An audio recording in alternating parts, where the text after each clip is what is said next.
Hey. Hello. Not Ben- used to me getting it right, huh? No. Well, I was still laughing at Ben's Dunkirk into darkness joke Because the poster looked like the Star Trek Into Darkness. It's really poster. cut out. And then I made the joke of Captain Dunkirk before. Oh, that's right. There's gonna be lots Ben, of pull your mic closer. bad Thank jokes you. before we get into this. Puns. We got puns. Welcome to the Spark of Madness podcast. This is our 20th episode, guys. That was champagne. Nice. Not a shake weight. No. Nice. You got some foam, the ocean foam. Yeah, from Dunkirk. Yeah, from Yeah. Dunkirk. Yeah, very specific. Okay, so that's your sophomore is here. Sophomore. that's Let's all go to the lobby. that's your cue for spoilers. Because this podcast, if you're new, this is our Good job, Ben. this is only our second time going live for our movie podcast. And I did it right this time. That's right. You did it. So, Definitely right. what we do is we review a movie, sometimes multiple, but this week we're doing Dunkirk, which just came out. And our setup is we do the good, the bad, and the ugly. So for each segment, if you're tuning in, if you've seen the movie, feel free to contribute what you thought was good or great, and we're going to give our thoughts as well. But We'll give our thoughts. That's we'll give for our sure. thoughts. No, we're actually going to sit in silence. I've got an opinion. We're going to wait for you to tell us to talk. And then we'll comment Ben's on the push to talk. you do all the work. You're like, here. Yeah. It's on Facebook. Here we go. Yeah. Say something. Go. Don't do that. You'll ruin things. No, it's not on it. It's an illusion, Aaron. It's a joke. Time is an illusion. So we're going to do... So if you Thanks. haven't seen the John. movie, let's just sort of quickly recap what happened. Did you It's guys know that about this those movie guys was at Dunkirk. based on a true story? yeah. What? Like, didn't this know that? actually happened. What? I'm just You kidding. guys, oh my God. You mean there's cyborgs in real life? Yeah, the robot scene was really weird. I don't Especially remember the robot that, you know? sex scene. What's funny is you probably wouldn't put it past a new Michael Bay war movie to Yeah. have stuff like that in the it. robot Hitler. He came From behind. from behind. All right, so I'm the Führer. how would you describe? Obviously, the battle itself. I actually did zero research on What's a battle? real history. What's a battle?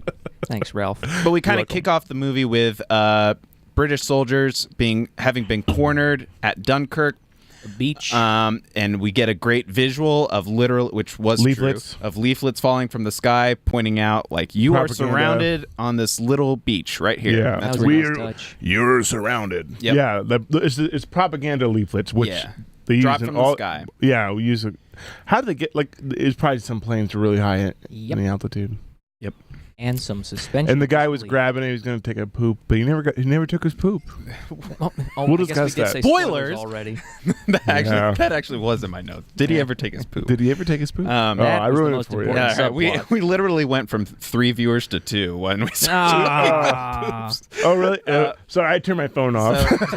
all right, so to keep us going, so the whole movie basically takes place following British soldiers land the mole, or I guess the mole. The mole is that they're the strip. ones on the beach. The mole's the strip, right? That's what I heard. The big pier, and they're the ones on the beach. Yeah. And then there's the air, which was Tom Hardy and the dogfights and the planes and stuff, and then the sea, I guess, which Yeah. was the kind of civilian story. And the old man in the sea. The old man. And it's, yeah. Ha. And we kind of BFG. show the converging of those 3 kind of areas into the idea is they got to get as many people off and away from the beach as possible to rescue them. And the thought is there's 400,000 men here, and based on the circumstances and how many resources the governments are willing to give, they're projecting there will be maybe 30,000 returned home. Yeah, and the problem is So that's the story. because of that area and the beaches in Dunkirk, destroyers can't just pull up to the pier because it's too shallow. So they had to send civilian ships. Right. to do So it. right. Yeah. And then there's just a couple planes that are sent in as air support. Patrols, or whatever. yeah. Not a lot, yeah. So Just make sure people aren't getting picked. and we'll on. get into more of the like specific characters. This was a Christopher Nolan movie. Any other like important details before we get into it? No. Not that I can think of. And the tour moves on. And the tour moves on. Can I play the music now? We can. Let's go to the Ready to go? good. Yeah. Matches up with the lobby guys.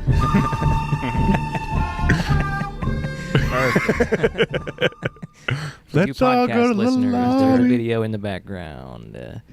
Boom. The good. The good. So I've got The BFG. like one sort of, I guess, bigger picture one that we can get to. But where do you guys want to start with the good? Well, Or where do you want to start? the person that we discussed right after we watched it was the fact that we see a lot, like even Saving Private Ryan, and we see a lot of war movies that it probably makes sense, especially in America, but they really captured how young the soldiers are Yes. in this movie. I thought that was really realistic on how young they're. Just boys. They're literally just boys, you know. And in other war movies, they seem more like men. You know what I mean? But they're just and it shows like they don't want to be there. They're not cowards. You know, some of them are more cowardly than others, but they're really not cowards. Like they're in a You'd be shit scared, situation. too. No, I would try to get off too. Yeah. Yep. You know what I mean? Because you're in a dead end, so to speak, in this particular There's case. no winning this fight. No. I think the characters for me, and there's other things too, but for you guys to say other things, I will just keep it at that and keep the show moving. Hey, cool. Yeah, I thought that, and they did a good job with that one little scene at the very end with when they're on the train finally. Yeah. And the ticking has finally stopped. We can get into the music a little bit too, but like the ticking and the intense music is finally stopped. They're on the train. They're in a like safer spot, and like you can really see that they're just kids having gone through this whole ordeal. And then you see them like passing by in their military uniforms, and outside there's just like little kids throwing rocks and stuff to like kind of show like, oh, they're not that much older than these little kids. These kids outside. Pardon me, boy. Is this the Transylvania station? Is that the Chattanooga choo-choo? Pardon me, Roy. Is that the cat that chewed your new shoes? What did you guys think of Speaking of music, what did you think of the music? Because I would say that I know Ben, you had a intense reaction to it, but I thought I was need really good. After the whole movie. No, because it was supposed to be that way. No, I thought it was good. I wasn't. It's supposed to be tension throughout. It was like the Joker theme, because it was Hans Zimmer. The Joker's theme throughout. It's this tension throughout. It's like one long sustaining note, so to speak. It was basically. It's tiring. Yeah, but it was supposed as to be. it should be. And the like screaming airplanes and bombs when they would fly in from the mole character perspective, like that was jarring. Yeah, and it's supposed to be, because it's not supposed to be fun. I liked the ticking. Mm-hmm. I liked it too. It's very subtle. Yeah, and they used it really selectively, but you think it's there the whole time. Like it's part. I was about to ask. It's in your subconscious. I wasn't sure if it was through the whole movie. I think they build in that sort of like like that sound into the rest of the music, but the actual it's with the rhythm. The actual clock, like stopwatch ticking sound. So I went and saw this again last night. One thing I noticed, because I was trying to see if like, is the ticking there the whole time? Were you doing this the whole time? Aaron, cut to me. What face is that? It's Matt figuring out things face. Oh, there we go. That's he that's should just have like the pad me. of paper up next to his face. Now flip back to me, because it's like a mirror image. except for it's stunning. about 100 pounds lighter. Yeah. So the ticking really only came up in the scenes where there was like it was almost like a video game where it's like, boom, you have X amount of time. You have seconds to get out of this situation and survive.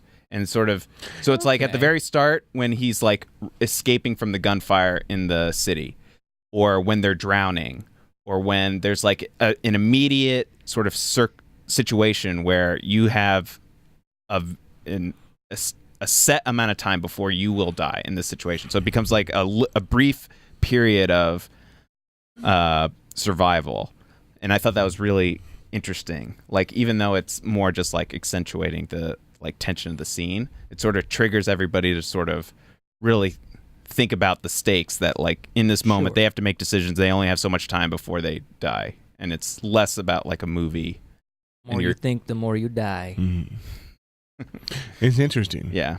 It worked. It was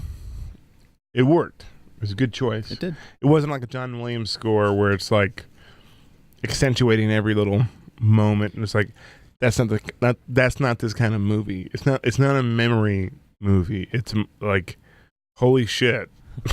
Holy shit, planes. Yeah. Yeah. What was it good for you, Aaron? I would have to say that it was. What was good for me about it was. Wait, hold on. Are you in Clerks with that? Yeah. Are you Dante from Clerks? Yes, I'm in black and white. See, we're making choices. What was good to me was that at least for me, it was completely immersive in every aspect where I wasn't thinking about anything else. And every little element served to do that, music included.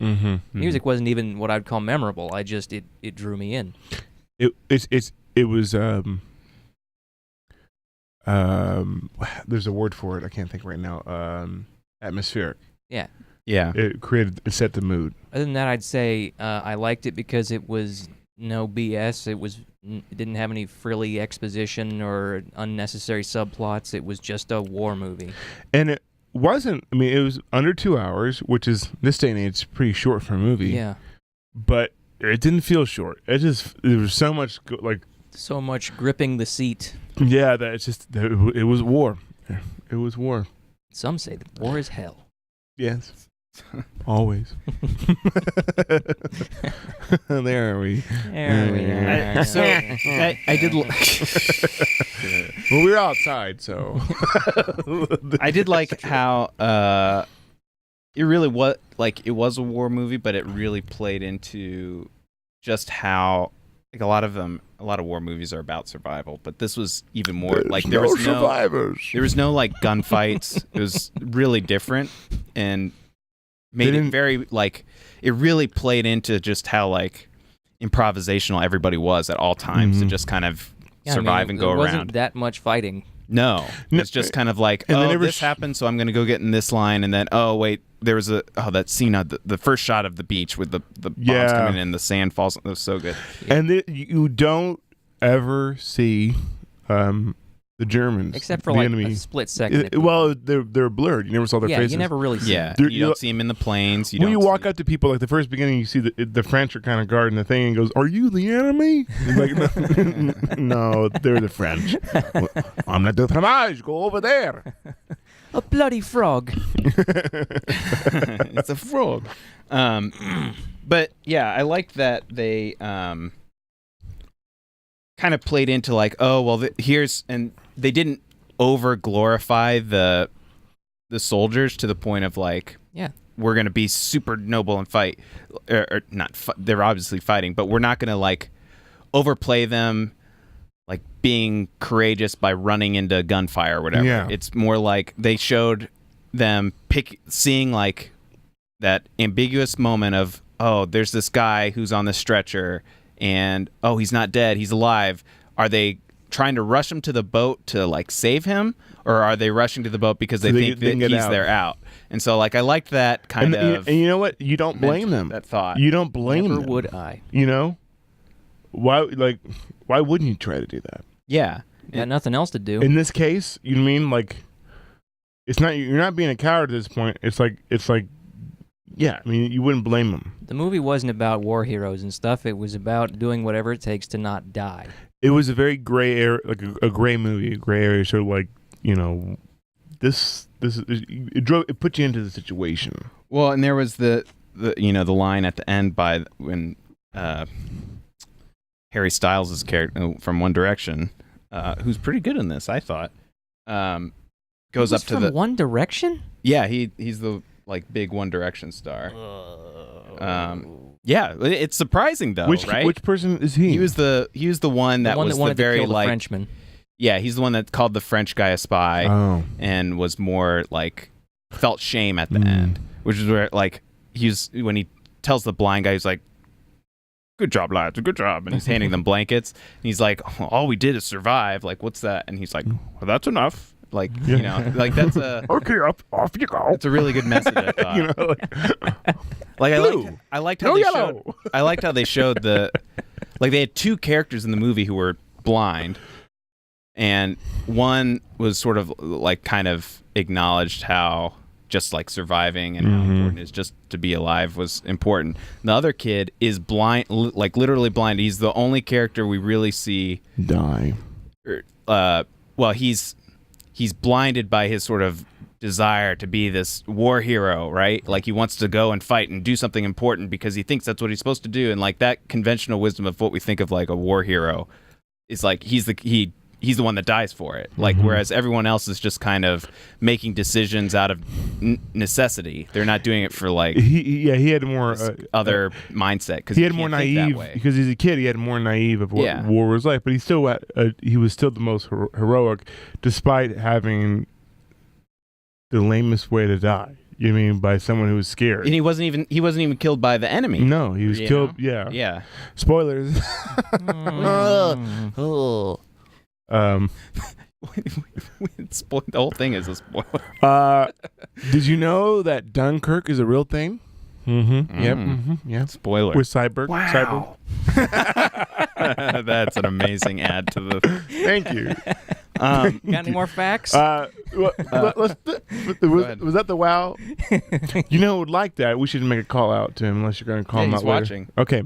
Our friend Kyle, who went to see the movie with us. We wanted to get him in to do it, but he lives very far away. Far away. Wow. But this is all for him. Wow. All right. I got a million of them. Back to wow. So we haven't talked about some of the different sort of the big name characters or like actors who are in this movie. And I would say by far my favorite was Mark Rylance, who was the dad on the boat. The BFG. The BFG. Yep. The big friendly giant. That's right. And also, that is not what I think he wants to be known for. It wasn't bad. This is probably one of the worst Steven Spielberg movies ever made. But it wasn't bad. But he's a much better actor than BFG. But anyway, good to see. He plays a great big-eared giant. I mean, well, let's talk about him. All right, okay. I thought his character was the most interesting, just from like how they kind of dripped out like this little bit of backstory for him. You see him as this kind of like noble, never forced. Yeah, and like I'm gonna go rush into battle to help people, but then you get sort of like a little bit of a motivation when there's no exposition. It just happens in conversation, and that's what I love. So it's good about it. Like there was it's not like I gotta go because my son was in the Air Force and died. You know, like I gotta go drive, and I know all these little maneuvers because of him. Flag, wait, British flag. Yeah. Oh man, we're going to Dunkirk, son. But yeah, that Scottish? Scene where he's like the downed plane, and he's like, and his son's like, I didn't see a shoot, and he's like, he may be alive, and he like you can see his eyes watering up. He's like, we may be able to help him. You probably noticed it more the second time. What, you know? Well, no, even the first time that scene, like it was very noticeable. Yeah, for me. Like you could tell that he was emotional, that he just wanted to help. But then you're given the context is like, oh, my son was a pilot, and I couldn't help him, and he, so he has that extra drive. It felt like, and with his character, like I am one generation removed from the people who fought in that war and who grew up in those times. And there's a sense of toughness, and they were made of stern stuff. Well, they were. They went through the Depression, and also they seemed their life was more simple then, but also like harder too. You know what I mean? We got it so easy nowadays. We can go down to the grocery store and get whatever the hell we want to eat. Look at Especially me. me, Ben. but he captured that generation because my two grandparents were both in World War II, so he captured that generation of toughness. You know what I mean? And mostly the whole cast did. You know what I mean? We were discussing this whole thing at the bar after we went to go see it. You and me agree it matched up with our granddad's war stories pretty well. Mm-hmm. Nice cut with the black and white when you bring up your. Do you have like taps on the key? No, I don't. Oh, that'd be I'll have it great. next time when it's Okay, not We'll pertinent. do the bagpipes at that. Yeah. That's kind of yeah. No. Well, I mean, You're they confused. had that. They had that. Well, he had another great line in that movie, which I wrote down. In the movie, which I wrote down, Mark Rylance says, he was like, "Men my age dictate this war. Why should we be able to send our children to fight it? Yeah. Not do anything." Like, and so Mm-hmm. that call to action was really good. Yeah. What did you think of? How many notebooks do you have for our podcast? You running out there? Well, I ran out on one. Oh my Oh, goodness! I man. know. What did 3 you think books of? a I really like Tom Hardy too. Actually, Well, he was almost just a nothing character, almost. He was a World War II How flying. so? Now Bane's on the plane. There are no survivors. Seriously, he's guy in a plane crashing with no survivors With a mask. with a mask on. And getting caught was part of his plan. So Yeah, getting caught was part of my plan. It doesn't matter who you are. All that matters is Dunkirk. I want to zoom in on Matt's face where he's just like, please end the bit. please stop. And we're 50 minutes in, and we're still doing Bane impressions. We're still doing it. Well, like his ability to sort of, I guess I was impressed by maybe not his character, although he did have that. There was that a cool, lot of acting with very little movement. with his eyes and like being able to emote and like just even like looking around. And, He had the you know, Batman he had a lot way of doing things. of character Yeah. just by his face half covered up. He's good at it, right? I mean, he's already learned. Yeah, and in parts of Mad Max, his face was covered up. Oh, yeah. Yeah. Beginning. But yeah, he had gonna that be a moment where hard he had ran out of fuel or he knew he was going to run out of fuel and he'd already turned back and was going to go back, and then he decided to turn all the way around and go back to help some more. Mhm. Like he had one of those like conventional Yeah. hero going back. Well, and it's also he had an ex machina. Is that what you say? Ex machina moment. Deus with Ex what? Machina. Yeah, when like at the end, like when that one plane was coming towards them, and he shoots it down with no fuel left, Oh yeah, and then and they all cheer. That was a cool Yeah, moment, though. That was cool. How they So- cheered him. Kyle brought up and something we haven't even talked about. Who's was, Kyle? Wow. It's Kyle. He brought up that just in the idea that they filmed so much on location, and we haven't even brought up like just how impressive all the practical effects are that they got that like period specific boats and planes, and they didn't use a whole lot of CGI really, and they actually used cardboard, right? Isn't that something? Yeah. Like, Cardboard? Wow. like What do you mean? instead of having like all the people on the beach, like maybe a third of those were real people as extras, they and were instead of cutouts, huh? hiring people or even CGIing them, they put like cutout. There were standees? Yeah, That's how you noticed. and I didn't notice at all. I didn't notice either. Yeah, it's And you pretty watch cool. it twice, and you're looking for Yeah, it. I think Kyle might have brought that up at the Wow. afterwards. Even Yeah, even was at that distance in 70 impressive. millimeter, I guess it's hard to Well, tell. that was a real war tactic, isn't it? Like they used to have inflatable tanks and I stuff. wouldn't know. I've never been for to like war. satellite images to like. Well, over- no, but like even World War II, I think there was tactics of like like people with binoculars and stuff. Oh, Like there's a putting whole milk army there, on but your there's nobody there. passenger seat. yeah. I mean the It's the giant mouse of mints. the way they captured the dog fights in the plains and like seeing this like wide open ocean, and then I don't know if they actually had the boats there every time or if they like superimposed them on after the fact while they were filming the flight or the plane battles, but Oh, yeah. just all of that and showing like we take for granted that they sunk these ships in, Yeah. like those shots where they were underwater. That was what I was I wondering actually during think the movie. I actually think they were there. I actually think Christopher Nolan coordinated that because he did coordinate a plane being hijacked it in the air. You know, like that was real. I mean, I You think know? I think I heard right. This movie had a $200 million budget, so like they they had the money. Half of that went to 70 millimeter, right? Yeah, Yeah. probably. The majority of the film. That's one thing that Aaron brought up. If you have an IMAX theater you must see it in IMAX because Yes. they will crop out some of the film if you see it in a regular theater. Did you notice that when you saw it, that it was cropped out a little bit? It had to be. Yeah, it must have been. Because the majority of the movie is shot in IMAX. Full Yeah. frame IMAX. Full frame IMAX. So it's not widescreen. It's in your face IMAX. You almost can't see the edges in the theater where we go to. So we were lucky enough to have one of the few theaters that actually showed On the 5-story screen. not the digital projector, but the actual 70 millimeter projection, which That's is a still hell of a theater. it is, and it's still, and the sound's amazing in there. The black levels were good there, not like at Circle Center. Well, oh my God, we'll never go there again.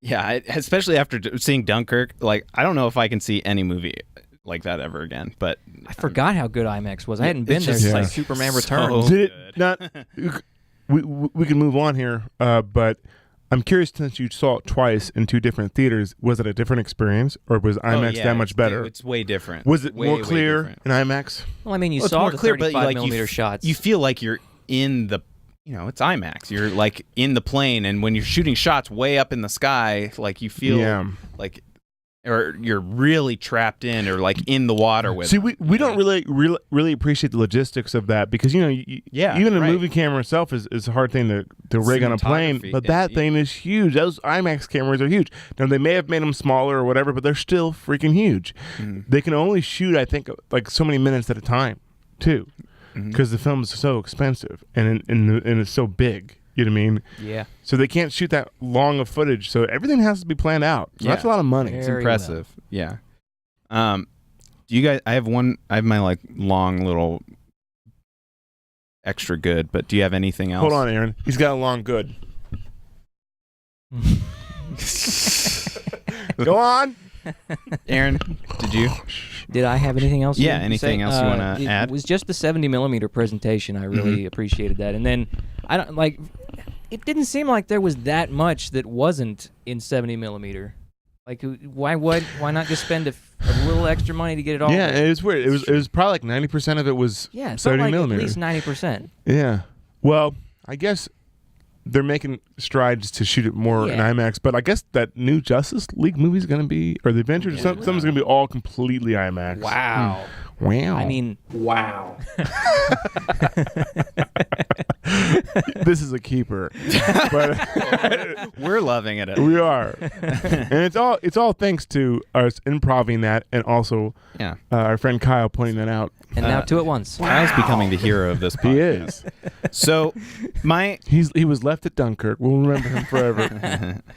my He was on the big beaches. my big good, I guess, kind of comes around the idea that this really was an unconventional kind of narrative It all was around, like what a old-timey movie in is. presentation. Yes. Like we brought it up. There's no like real true villain. We never see like the villain's face, and the threat is really more It was kind of a ride. a little. I think those out there get references. Nobody. So No, Go I didn't even get it. crickets. Crickets. No. So Oh shit! I hit two keys at once. we're gonna kill Restart. Ben. Oh. Kill Ben while we make fun of how no one laughed at his joke. Technical reference. So, difficulties. The idea that like this wasn't a conventional story. There wasn't a whole lot of like we talked about how the heroes weren't like they're more out for themselves and survival rather than like committing actual acts of heroism necessarily based on Right. what we're used to in war movies. There's not a whole lot of exposition for the characters. This is just who they are, and Don't need it. they're just surviving. Right. I thought this was really interesting, especially on the heels of Hacksaw Ridge that came out last year too. This which feels like it was I gotta forever see ago. that. Well, so the idea being like, and kind of with War Horse 2, where they're kind of subverting the war genre, but in those two cases, they're both like, it's still about the soldier. The soldier's sort of your main hero, You right? proud of yourself? Sorry. to fart during my little spiel. Thank you. Sorry. Sorry. Yeah, and Hacksaw Ridge is all about this like amazing war hero who like risks his life for like save the lives of 50 men. in, Sorry. like, this Sorry. chaotic I'm battle. having a good time, my friends. I'm sorry. I let it go too much. Yeah. I gotta This bring it is back actually in. like my whole point is Give me actually some going to be Tums. like very like It was a good. It was. big. I'm sorry, folks. So I'm leaving the podcast. So they're kicking me out. So coming on the heels of Hacksaw Ridge, where you're not celebrating. Like you're not celebrating. And maybe I should just we want to hear your point, type this up and send it. We do. In. I just feel. I'll really, just type it up. I felt really bad. Oh, come on. We still got time. I'll finish. No, what if I do another? I'm gonna get this thought out because I think it's a good one. It's a really good one, but I'm sorry I messed it up. So the idea basically that this movie isn't about celebrating war heroes for like. The conventional tropes of war, like of survival, of brutality, of why people are fighting, and, of all these different usual things. This movie takes it to a different place, where the real heroes in the story are the only ones even given names are the civilians, which I think is a really interesting turn that we don't see a lot of. Like sometimes they play in, but like the main characters are really like the rescuers. The heroes in this are the three civilian characters on the boat, and then all the other ships that come. And I think that's a really interesting dynamic, especially right now, like in a world of like you were talking about, like they had people back then were much tougher, and they felt this call to action, whereas now like. The idea of like activism is like kind of changed, of sort of like it's almost armchair recliner social media, and absolutely, but they don't do anything about it. You don't really do anything, and so you can complain about it. But the point is, you feel better about it, right? And so this movie like really challenges, and I think it's really timely that not only like this is a great example of what activism is, and it's not just about these people.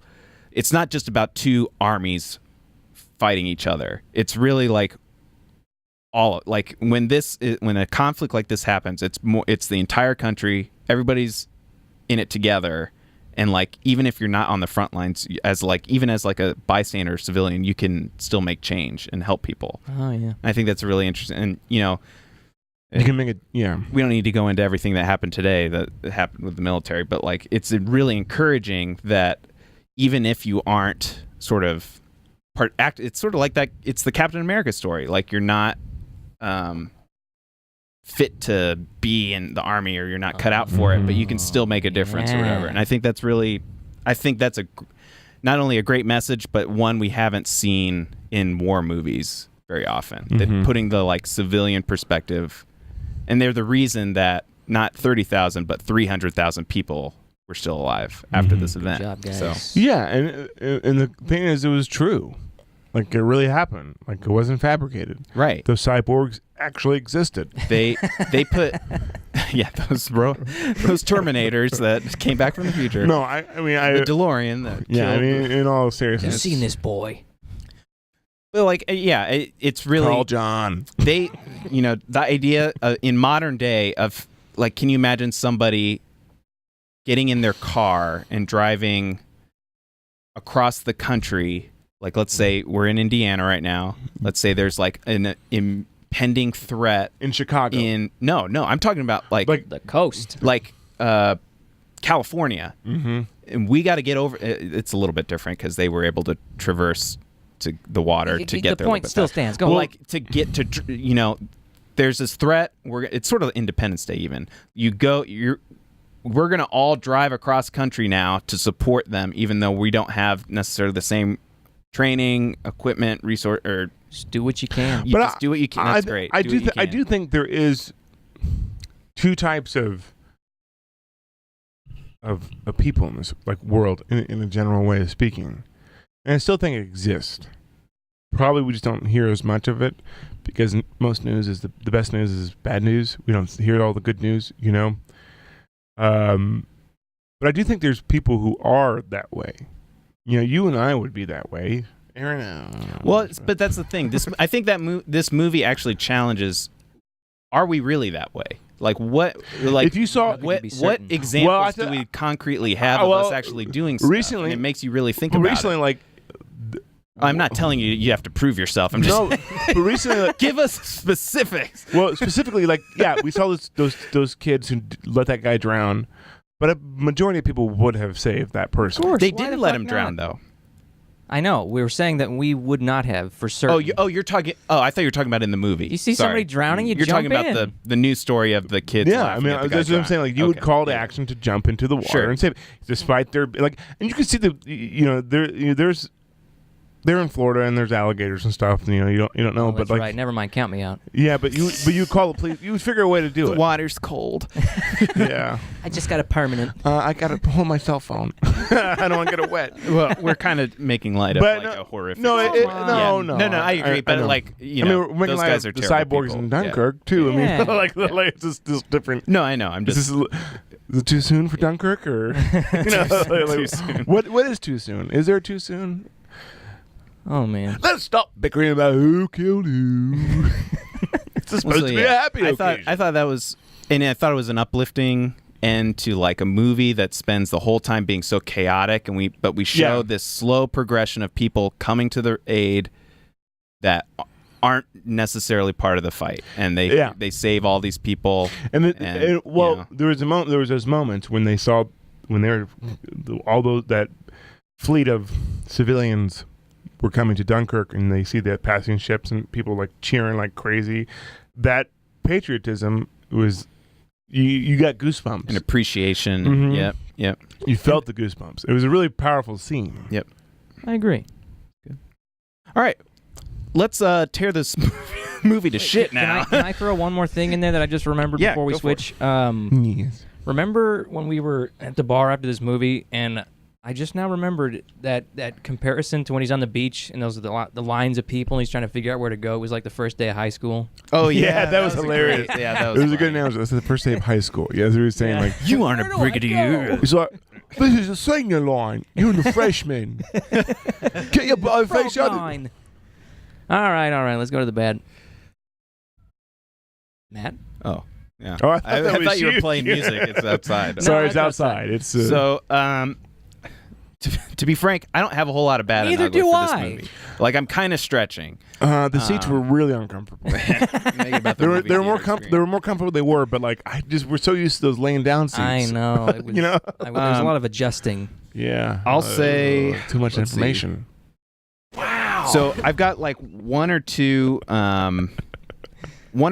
uglies that are not like real uglies. So but we're just completely skipping over the bad. no. But like, there's a. Let's talk about those cyborgs. The number one, I think, the number one bad that most people have been commenting on is the timeline stuff. That Oh, they, yeah. kind of Yeah. rearranged That it. was my. That was one thing I didn't like. So, on the second watch, it actually, to me, made a lot of sense the way they kind of consolidate it and make it kind of match up Yeah. based on how the progression of these stories would go. But It's probably a second watch movie for that purpose. Some movies are like that. but for one, that's the only reason to do it. And if there was another reason, nothing came through. Like, there was no added benefit of showing things kind of out of order. Do you think it was to keep the movie short, or did it? No, it's a Christopher Nolan. Yeah, I think staple. he's just got like a. Christopher Nolan. You Okay. should go to your Memento view while he talks Yeah. about this, of like the time. Exhibit A. Exhibit A. It all started with Memento. That movie was great because he told it, and actually he didn't tell it in a jumbled. It wasn't jumbled. It was just Reverse. backward. Yeah. But this movie actually resembles more Prestige more, because Prestige was jumbled. There was no it was a jumbled timeline, but he managed to execute it well in Prestige. I loved that way. In The Dark Knight or in Batman Begins, he does it a little bit, but in The Dark Knight he doesn't, and then the other one too he doesn't either. Which one was that? It was the one with the You guy in the done? mask. Doesn't matter which one it is. Yeah, the timeline stuff. And it didn't work for this movie. I don't think. I mean, to be honest, I was totally confused. I had no idea that it was even out of order. First time I knew, we watched and I caught on to it, and I wasn't a fan of it. it. Yeah. I said, Aaron, where did you fall? Okay, well, for me, if I had to pick a bad, that would be it. Hi, Ben. Okay. If I had to pick a bad, that would be it. But there was never a point where I was confused. I always Okay. got the clues I needed, so it worked. But I'd rather that it wasn't that way. yeah, actually, it would have been great if it all tied together like a bow. It would But have I more, have to wonder if the movie would have had to been a lot longer to do that. quiet, probably, maybe. What? Yeah, maybe that was his intent. And he's like, well, fuck, IMAX is expensive, so we can't shoot this again. So this is, I'm Christopher Nolan. This works. You know, Yeah. I got away with this. I'm Christopher Nolan. How about a John Travolta on the screen? Oh my gosh, they were the John. Go back to that. Matt missed it. Oh, I missed it. Oh, Sorry, I was looking up. Sorry, I was messing with OBS before we shot. John Travolta. Awesome. That's amazing. That's hilarious. That's hilarious. That worked. That was perfect reference too. So, Yeah. in addition to the timeline stuff, was there anything else that stood out that wasn't great? Now that I know that guy was in One Direction. Just that he was in it. I I would say the don't whole know. Cillian Murphy, the PTSD soldier that got pulled on, the pilot that got, or he wasn't the pilot. I got confused. Oh yeah. He was like the ship captain. The ship sort of captain. guy. I actually, on rewatch, I feel justified in being confused, thinking I think that was like a little twist that he did to like make it seem like he was the pilot that was shot down, because he's after you see a plane shot down and go into the water the first time, that's when they cut. Like the next cut is the boat coming up and him sitting on it. Him sitting on some boat, which we never see him actively being on a boat sinking. Like there's a bunch of boats that sink, Yeah, but we never know which one he's actually on. So he wasn't the one in the torpedo. Like a torpedo. We don't know. We never they were saw. on lifeboats. Remember those? Yeah, the remember shots at night? he was So- on the lifeboat, so but I we was- never see like what boat actually went down that he was on, that he would be sitting on. Exactly. So that's why I said, oh no, he saw him in the thing. No, I didn't see him. Yeah, he was on the lifeboat. He was the one where they're like, we don't have any When he room, was telling the boys to hang off the edge of the and boat. then Frenchie threw them the rope. Interesting. Yeah, I didn't really like that. I thought that character's payoff of like, is the boy okay? No, he's not okay. Is the boy okay? Yeah, he's okay. And then he figures out the truth of it. Like, I thought that was a good little progression, but like, I don't know. He felt kind of like stilted being on the boat with them. Like his character wasn't. Well, that's how he was just kind of there. That's how he became the scarecrow, because he was so filled with fear. So filled. You know, and he I got to can't be go in back. 2 movies. You know. Well, and that's the thing. Is like his whole character was built off of this like shock and like, I can't talk, I'm so afraid, and I might be concussed or whatever. But we didn't get the specific. Like he seemed totally fine and zen when he was in the lifeboat, right? But we didn't see the actual thing, right. or like we saw a bunch of events that could have been it, but we didn't see him on That's it. Maybe just strange. right? Am I wrong? Did I miss that? That didn't make any sense. Not that make like now it's like, well, this is a terrible movie. No. Don't see it, folks. Save your money. It was $20. It was 15. No, it was 20. What? Yeah. I- You owe Mac I $5. owe you 20 I owe you bucks. $20. The other I thought Kenneth Branagh's character, the lieutenant. Hold on 1 second. A Lannister always pays his debts. Oh, you're paying him on camera. There you go. Making me look Proof. like Proof. dog shit. Okay. Now when we get off, I want that $20 back. What did you guys think of Kenneth Branagh's character? Who was that? He was the lieutenant. He was the sort of head British officer. Oh, the guy who was always Yeah. taking his hat off? And every time he looked in the sky, It was the same. It was the same. like something bad was gonna It's like happen. I'm very profound. He was that. He was that stereotypical like. I'm a really good sailor, and I'll stay here to help the French. Yeah, what was he like gonna do? Like, He really is liked. he gonna like Issue orders, I guess. He just likes standing there. control the French or whatever? Well, like, who else is I mean, going to it look out for was the noble, planes? but who else was What? what? Going to look out for the planes. Oh, like There was another guy there. there's the plane. We're gonna There die it or what? is. Like it happened like 4 times. Yeah, I mean, it was a good like. Oh, that was nice. He's staying behind, but like, Yeah. Was what? it necessary? What realistically are you gonna do? Yeah. I don't know. Captains give orders, or lieutenants give orders. Well, he was also a captain. He was in the Navy, right? So he has a more purpose than an army man, because the captain always goes down with their ship.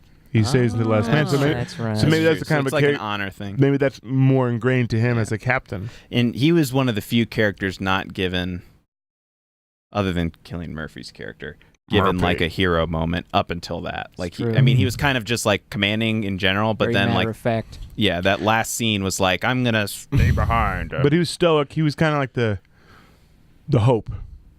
Yeah. Home. Home. Home. Said that twice. You went home. Practically see it. You can practically see it. Another thing I Harry wrote down Potter. was Peter, the son. Why did he lock him in? Because he Yeah. thought he His was dad gonna didn't go tell- bananas. She's like, why did you do that, Peter? That's my first. Go at it. When you think the guy has PTSD and he's gonna go bananas, are you gonna? I told lock you him, just to get him are you tea not and gonna lock him in crumpets. there? I would have. That's true, but do you know that you have a fucking skylight, you idiot? Yeah, you should know. Yeah. Oh, that's right. The escape. Lock the skylight. And Mark Rylance is like, oh, well, you locked him in. What? Let him out. Why would you do that, Peter? Why would you Go do that? on, let him out. Peter, why would you do that? Don't you know this is Doubtfire? You locked him in there? I feel like The only we're other a thing radio show. before we get to the ugly, like, was the Frenchie stuff was pretty good. Like, he was all right. It like he had that convenient scene where he was like, oh, he just happened to be outside and he went and Oh opened yeah, the door. that was a refrigerator Like, thought moment. It enabled him to like. Again, it was one of those like, oh, I'm improvising. I'm going to go help people, and like little acts of courage that aren't, killing people. But it was also from a plot standpoint, like, oh, he just happened to be outside to save half the cast. Boom. So, let's go to the ugly. Boom. Boom. Oh. Yeah, look at that. See, I got your One Direction. Who I actually, again, I thought he by himself was actually pretty good. I thought He looks like the Green Goblin. maybe that'll be his role in future in Spider-Man Goblins. Perfect. And again and again and again. Until we're both dead. Did you guys have any uglies? I really didn't. The blind guy was ugly. I don't know. I got nothing. That's the face of a defeated man. I really don't have much uglies. Other than I need a Tylenol at the end of it because it was. The sound was oppressive. Yeah, but it was Oppressive is a good word. Yeah. But that's what we liked. It was violating. Yeah, I wrote down one of them was like there is zero character development, but Is that again, bad? I don't know if that's bad. You care about the characters though. You still cared about I it. cared about every character regardless of Yeah. exposition. They It's not emoted like enough. It's not like they made a change from. I guess Peter was the know only about one. them to care about them. Peter, Well, but like they Peter, were what'd you do? they were the same person. I guess where I'm going is they were the same person at the start as they were at the end. where's my crackers? Much like life. Yeah. like Actually, no, because they're gonna have so much PTSD. Yeah, but then Are that they? guy gave him the beer on the train and it was okay. Yeah, it's fine. But that was 5 minutes in. What if they survive? What if they survive later? I mean, there's more war to be It's had. because there's Have you had a the stroke since we started the recording? true signal for PTSD is how you act within the first 5 minutes only, and then it carries over. That's what I'm saying there. Perfect. I'm saying, what if the war is over and they're having tea and crumpets with their mom and pop? I would say if I was going to point Mum. like a weak acting performance, the only one I would say is the main kid that we followed. I didn't think he was that great. Well, he The blonde kid? Oh no, the main kid. The oh main yeah, kid. yeah. Yeah, he was- That didn't get to take his shit, or did he? he was presented in an everyman fashion. There was nothing Yeah. special about him. Yeah, he was like the quiet, shy, But like blank canvas to put yourself onto, I guess. what's an ugly? What? Aaron, do you got an ugly? I've only got one more, but Man, it's more of a plot thing. Well, yeah. Go ahead. No, go ahead. So, the scene where Frenchie's burying the body, Yeah. and Yeah. you see him tying shoes and putting on this uniform, and then later, One Direction's like, he's a German spy, and then our main character's like, no, he's not, I saw him, he's fine, and he's helped us a couple times along the way. Like, really though, if you walked up to that and you saw somebody burying a dead Yeah, there body was some concern and putting there. on clothes and somebody never speaking, like, you should have been way more skeptical. Dude. Yeah, but come on. but I think for us, the audience, we didn't know. Like, I'm sure he was told by Christopher Nolan, who his character is, and like you kind of feel, you see what's going on. Like, oh, we want the audience to register that he's just a Frenchman who's trying to be part of the American because we set it up because the French were treated differently, I guess, with the British. Excuse me, they were treated differently than the British. They didn't have first.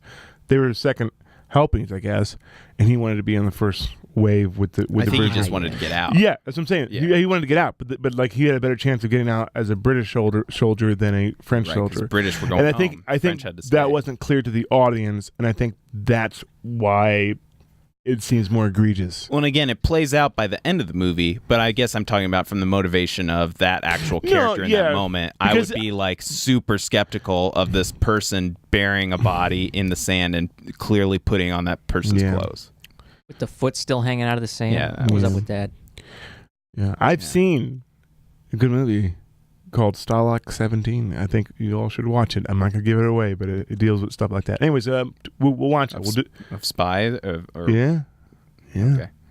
Cool. Yeah, it's a Great good old black and white suggestion. movie. It takes place all in a concentration camp in World War II. It's a good movie. Oh, so it's black and white. Can't enjoy it. Sorry. Up. No. What do you mean, Aaron? Up. What do you mean black and white? Flip the up. We can't enjoy 1/3 of this podcast now. Oh. Wah, wah. Except Clerks. for One Direction in color. Yay. Should have All put right. an effect on that. So, That's good. overall, overall thoughts? Would you recommend it? I didn't get to play the bagpipes yet.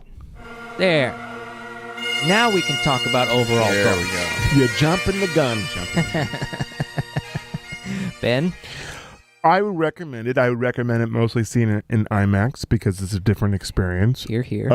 I think it's more a ride. I think it's more not a ride in terms of like, oh, this is fun or a thrill. A ride in terms of what it was like to be more in that from their perspective of what really war was like. I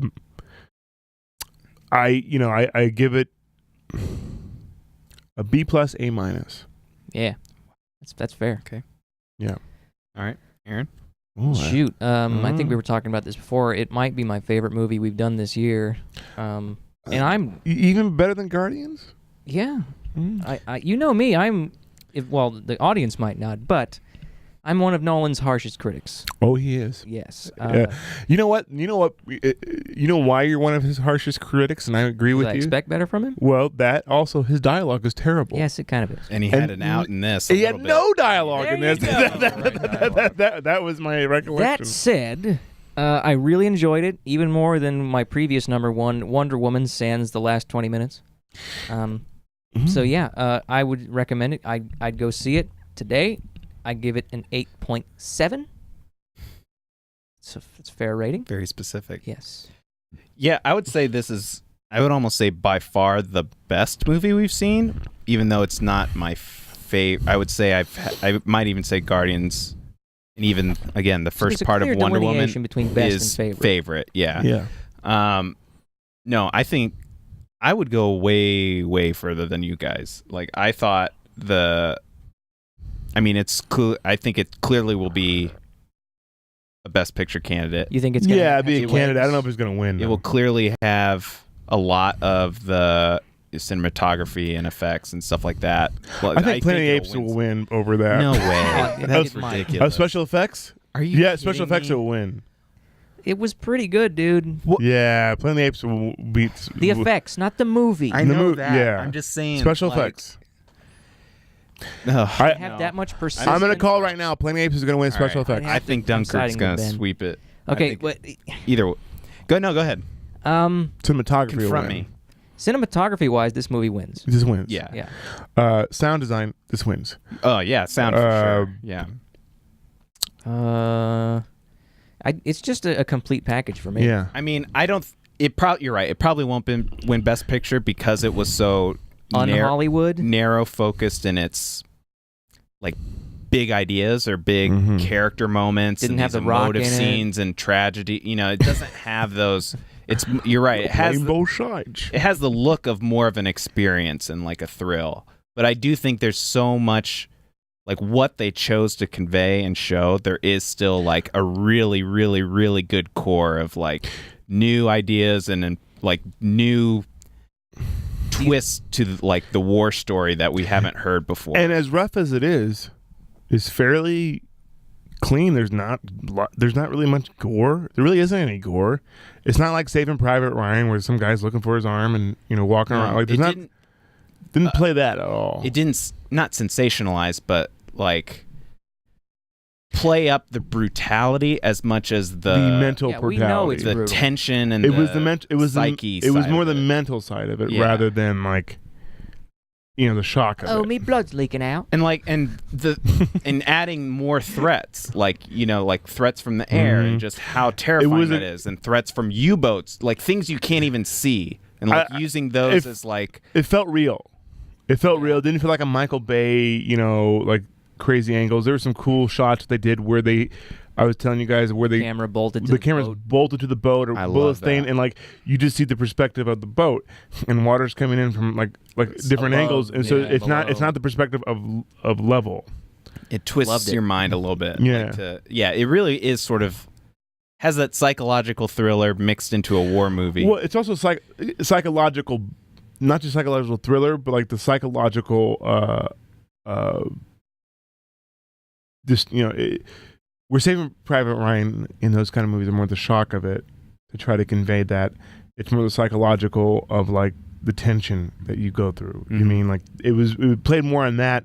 It was deeper in that realm. And I also think it gave, like, while it showed the characters like being really afraid and even having PTSD and wanting to get out of there, like, and sort of that gray area of courage and survival and all that, like, it showed sort of like a relentlessness to people, to human spirit, not just to like the generic idea of surviving or getting out or killing or winning or whatever. It showed, and I guess that gets to the positive of like not having too much character development, that like by the end, like they're still strong, like they're still standing, like they're not broken, really. They're not damaged. broken. But and there were a few characters that just just wanted to die in the ocean. Oh yeah, we didn't talk about that. There were some people who did get. Yeah, you're right. Some did. But you're break. right about the majority of it too. And what was the sad part about it, even though they're still moving on and strong, it was totally like a blip. Yeah, It was like a blip in the war. It was nothing. And even their talk about it, they're like, It was nothing. We're saving all the ships for the next battle. And, yeah, and they read Churchill's report, in the newspaper, and it's like, yep. And they what do we that do was a this good for? cut. What do we do Like, this Christopher for? Nolan actually ended it like on a they show his face contrasted to this burning plane, and it's over. And also, we got to make mention to the clock is basically the tension of that character throughout, the tension of it, and like it's on a high alert the whole time, and then it finally rests. The clock, the heartbeat, finally rests when he's on the train, and it's like it stops. It's like that was a great little direction on his part. Agreed. Yeah, I mean, this is one of the better war movies I've seen, maybe like since Hurt Locker time. And there's been a whole bunch that have come out. So where do you rank it up? All the war movies you've seen? I don't know. We don't have Best time for war that. movie ever. There's like 100. Give us a 10-point scale number. I would put this from filmmaking standpoint, some of the things I've talked about already, like a 9.5. Wow. Like I loved. I would also say Mark Rylance. He will almost definitely make the cut for best supporting actor. I think he could win it for sure because I mean I good. thought he was that. He good should. in this, He should. So Yeah, he should. and he was the hero of the movie. He was the like interesting core of the movie, and he had the one great emotional scene that I loved. So Yeah, strong, emotional. Yeah. Yes, so go sir. see it. Go see it. Go see it. Dunkirk. So what's up next? We got Game of Thrones episode 3. Yes. Sunday. Yes, please tune in for that. We have really good insights. Aaron's done on it, so please is much better So you'll podcast. have a good time. We have a better time. But no, we have really good insights. Like I know this much, but I ask a lot of questions. Matt's really I don't know that much. 'Cause I'm new. No, and then Brandon and Nick are Brandon's the maester. Brandon's the maester. got it all. He is the keeper. He's read all the books. He knows all the things. He's the keeper of the source. And if you want to interact with us on, we're going to do it on Facebook this time. I think so. We're experimenting with platforms because we're trying to figure all this out. But if you want to interact and ask questions, it's the best place to do it, and we can interact with you guys. Tune back in, and then next week, come right back here. Also, Facebook Live for probably John Wick. Mm-hmm. Yeah. John Wick. We'll probably we're trying to do these podcasts every Wednesday, so that keep it consistent. Mm-hmm. So look for our live podcast on Wednesdays, and then we'll upload it the same day too. So look for on Wednesdays and Thursdays. Okay. Sounds good. All right. Thanks for listening and watching. And that's the way the cookie crumbles. Wow.